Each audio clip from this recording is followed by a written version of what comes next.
අද විශ්ව ටියුබ නාලිකාව තුළින් ඔබට ගෙනීමට බලාපොරොත්තු වන්නේ අපි දින 14කට පමණ පෙර අපි සාදාගත්ත ජාඩි බඳුන අද තමයි විවෘත කරන්න යන්නේ. අපි ඕගොල්ලන්ට පෙන්වන්න යන්නේ මේ ජාඩි බඳුන විවෘත කරලා කොහොමද මොන වගේ තත්ත්වයක්ද මොන වගේ දෙයක්ද ඒක වෙලා තියෙන්නේ ඒ ගැන පැහැදිලි සුපැහැදිලි අවබෝධයක් ලබා ගැනීමට තමයි අද මේ වීඩියෝ ඉදිරිපත් කරන්නේ. අපි ඒ ගැන දැන ගැනීමට ඊඩන් මාමලා ගෙදර ආවා. අපි ඊඩන් මාමගෙන්ම ඒ ගැන අහලා දැනගමු.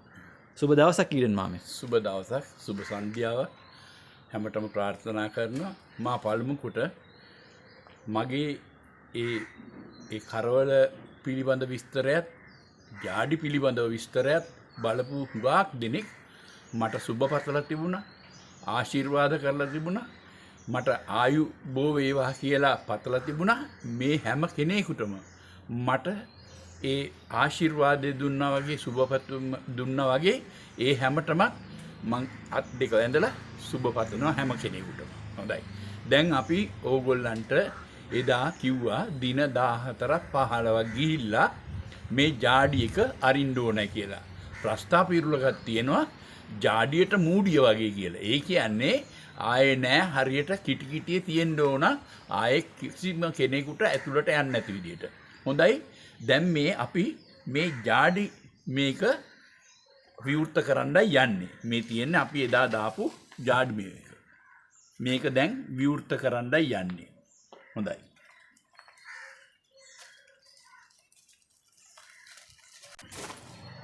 දැන් මෙන්න අපි පටිය ලිව්වා. මේ තියෙන්නේ අපි ගැට ගහපු පොලිතින් එක අපි ආවරණය කරුවා. දැන් මේ බලන්න. මේ තියෙන්නේ අර අපි එදා දාපු වතුර දිය වෙලා මෙන්න ගොරක දැන් ඕගොල්ලන්ට දැනෙන්නේ නැහැ. දැන් බලද්දි හොඳට සුවඳ තියෙනවා. හොඳට හයි වෙලා මාළු කූරියාව මේ මල්ලද්දි හයි වෙලා.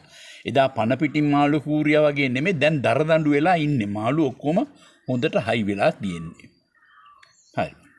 දැන් මේ ජාඩි මුට්ටියේ වතුර ටික අපතේ අරින්න එපා. මේකට කියනවා ලුණිජ්ජ.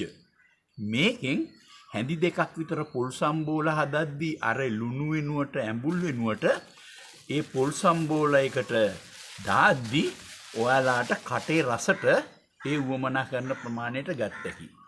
එහෙම නැත්නම් සමහරක් අය මේක බෝතලයකට දාගෙන තියලා මිරිස් කරලක් දෙකක් බදිද්දී ඒ මිරිස් කරල් දෙක තුන පැයකට දෙකකට වගේ තියලා හොඳට මේ ඉනුවයින් පස්සේ මේ බැදලා ගන්නවා. එතකොටත් අර ලුණු රස හොඳට එනවා. වේලිච්ච මිරිස් කරල් ටිකක් දාලා මෙහා කරලා ගත්තාම. හොඳයි. ඒක අපත යන්නේ. ඊට පස්සේ තවත් එකක් තමයි මේ වතුර ටික. ආපහු දැන් මේක ප්‍රයෝජනේ ඉවරුණායින් පස්සේ මේ වතුර ටික අර ආය ජාඩි දානවා නම් ඒකටත් සම්බන්ධ කරගන්න පුළුවන්.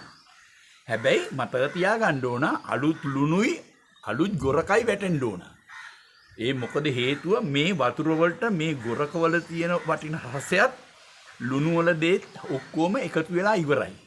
දැන් අලුත් මාළුවකට ඒ වගේ අලුත් දේ ගන්න ඕන මේකෙන් ඕනනම් ප්‍රයෝජනෙ ටිකක් ගන්න පුළුවන්. හොඳයි. දැන් තවත් කෙනෙක් මගෙන් ප්‍රශ්නයක් අහලා තිබුණා මේ බොකු අයින් කරන්න නැතුව කන්න පුළුවන්ද කියලා. ප්‍රශ්නයක් නැහැ. දැන් සමහරක් අය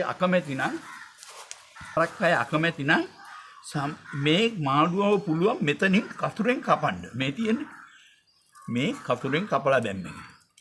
කතුරෙන් කපලා මේක පැත්ත දැන් බොක්ක ඉවරයි. හරි. ඊට පස්සේ ඔළුව රස දැනක් අතාරින්න එපා. මේක රස තැනක්. මේ ඔළුව ñරස් මරස් ගාලා හපන්න පුළුවන්. එහෙමත් කැමති නැත්නම් ඔළුවත් මෙහෙම කපන්න. ඔළුවත් කපන්න මේක.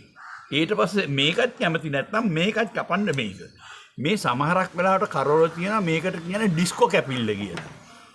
ඩිස්කෝ කැපිල්ල කියලා කියන්නේ. ඔයාලට කැමති නම් බොක්ක අයින් කරන්න කැමති නම් මාළු ජාඩි දාන්න ඉස්සරනුත් කරන්න පුළුවන්.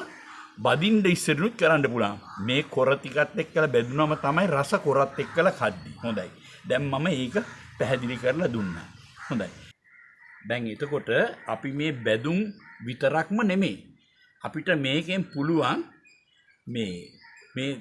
මේක බැදලා මේ සූඩියෝ බැදලා ඉවරේලා සියඹලා හොඳට දිය කරලා අරගෙන ඒකට කෑලි මිරිස් හරි මිරිස්සක් දාලා උඩු හරි දාලා මෙයා කරලා සීනි ටිකක් දාලා ටේස්ට් එක හොඳට හදා ගන්නවා. ඒ ටේස්ට් එක හදාගෙන මේ ජාඩි එක එතනට කලවම් කරලා අපිට කැමරට ගන්න පුළුවන්. එතකොට අර ජාඩි බැදුමේ තවත් අමතර රසයක් හැමදාම ජාඩි බදින්න නැතුව අර විදියටත් ඒ රසය ගන්න පුළුවන්. ඔව් ඊළඟ ඒක අර සියඹලා ජාඩි බැදුම කියලා කියන්නේ. සියඹලා ජාඩි බැදුම. අර අමුතු ටේස්ට් එකක් තියෙනවා. අපේ channel එකේ වීඩියෝ එකකුත් ඒක කරලා තියෙනවා.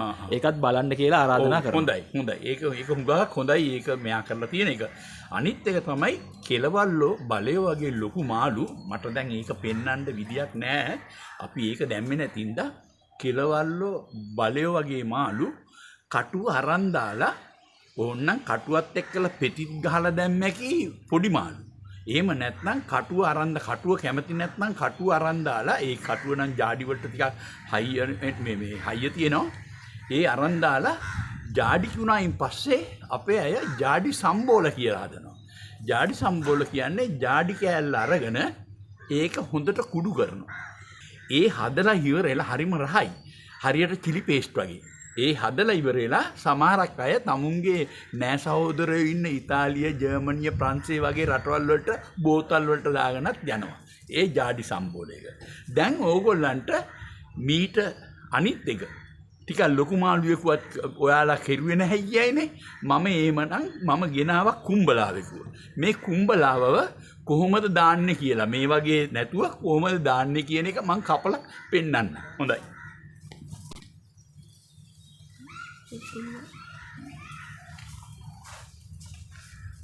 මේ ඉන්නේ කුඹලාව. හරි. දැන් මේ කුඹලාවව ජාඩි දාන්නේ කොහොමද කියලා ඔයගොල්ලන්ට පෙන්වන්නයි යන්නේ. පිළිය අරගෙන මේ වරල තියෙනවා. ඒ වරලත් එක්කලම මෙතන පොඩි හක්කු පොත්තක් අවු වෙනවා. මෙන්න මෙහෙම කපා ගන්නවා. හරි. අයින් කරන්නේ. පස්සේ මේ කරමල ඇදිනවා.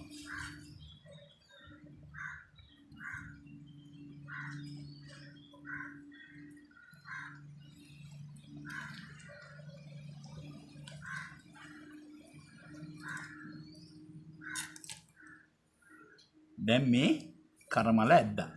දැන් බොක්ක තියෙනවා. හරි. දැන් මේ විදියට කේන්දි දානවා. අපි මේකට කියන්නේ කේන්ද. මැද කටුව පොඩ්ඩක් කපලා ඇරිනවා. හරි. මෙහෙම ගත්තා මැද කටුව පොඩ්ඩක් කපලා ඇරිනවා. හරි. මෙතන ඕන්න තමුන්ට ඕන නැත්නම් කැපුවා. වර්ගය කැපුවා. දැන් ඔන්නේ බලන්න. මේ දැන් මේකේ තියෙන බොකු කෑල්ල මෙතනින් ඇදලා දානවා.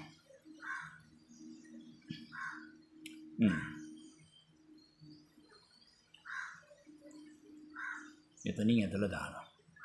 දැන් මේ මාළු කූරියව අර ජාඩි දාපු සූඩයා වගේම මෙහෙම එලලා ජාඩි දානවා.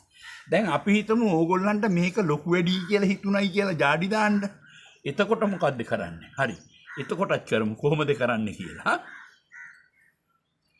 මෙහෙම මේක ඔළුව කෑල්ල. මෙතනින් කපනවා. හරි. ඔන්න ඔළුව කෑල්ල. විසි කරන්න එපා. මේක හරි වටිනවා. විසි කරන්න එපා. මේක රහයි. ඊට පස්සේ මෙතනින් කැපුවා. මේ පෙත්ත. මෙතනින් කැපුවා. දැන් අන්න මේ විදියට ජාඩි එකේ හසුරනවා. අන්න හරි. දැන් මේ විදියට දාලා ලුණු ගොරක අඩියට දාලා මේක දානවා. ආයෙ ලුණු ගොරක අඩියට දානවා. ඔය වගේ කුඹලාව 3-4 දෙනෙකුව හදාගත්තම මේකත් මේ විදියට ජාඩි කරන්න පුළුවන්. මේකෙම බලය කෙලවල්ලු දාද්දි ලොකු ඒ භාජන ඕන. අනිත් එක ලොකු ප්‍රමාණයේ ඉඩ කඩ තියෙන්න ඕන. ඒ පෙති කපනවා නම් පෙති කපන්න. කූරියට නම් දාන්න එපා. බලයකුව කෙලවල්ලෙකුව කූරියට දාන්න එපා. එතකොට ලුණු අල්ලන ප්‍රමාණය ජාඩි වෙන්න යන කාලය වෙන දුර වැඩි. මේ වගේ මාළු දාද්දි කුඹලාව වගේ දාද්දි බලය කෙලවල්ල වගේ දාද්දි කෑලි කපලා පෙති කපලා පොඩි කෑලි වලට කපනවා නම් එහෙම කපුවම ඔයාලට ගෙදරට ඇති වෙන ප්‍රමාණයක් ගත්තකි කෑලි 2-3. ඒක හොඳයි. එතකොට ඒ ගනිද්දි මතක් කරලා සූඩේ අපි දින 15න් දැන් ඇරියේ.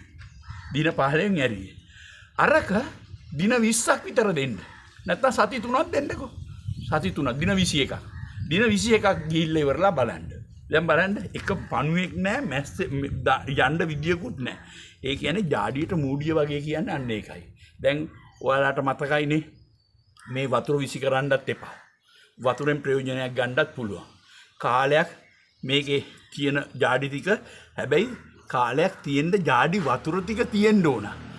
නැත්තම් ජාඩි මේ කූර් ටික තියෙද්දි වතුර විතරක් ඔක්කොම අහක් කරගෙන සමු වෙන වෙන දේවල් කරන්න ගන්න එපා. මොකද මෙයාව තියෙන්න ඕන තෙතමනේ තියෙන්න ඕන. තෙතමනේ තිබුණාම තමයි මේකේ රස. නැත්තම් වෙන්නේ වේලිච්ච ගතිය හොඳටම එනවා. මේක රන්වන් පාට ගහනවා තෙල් පාට එනවා හුඟක්.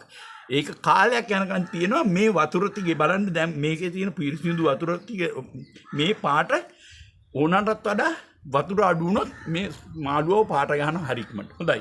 දැන් ඔක්කොම මතකයිනේ. මම හිතනවා ඔයාලා රසවත් ජාඩි බැදුමක් නැත්නම් ජාඩි සම්බෝලයක් මෙන්න මේ විදිහට හදාගන්න ඔයාලාට හැකි වේවායි කියලා ප්‍රාර්ථනා කරමින් මම මේකෙන් සමුගන්නවා. ස්තුතියි.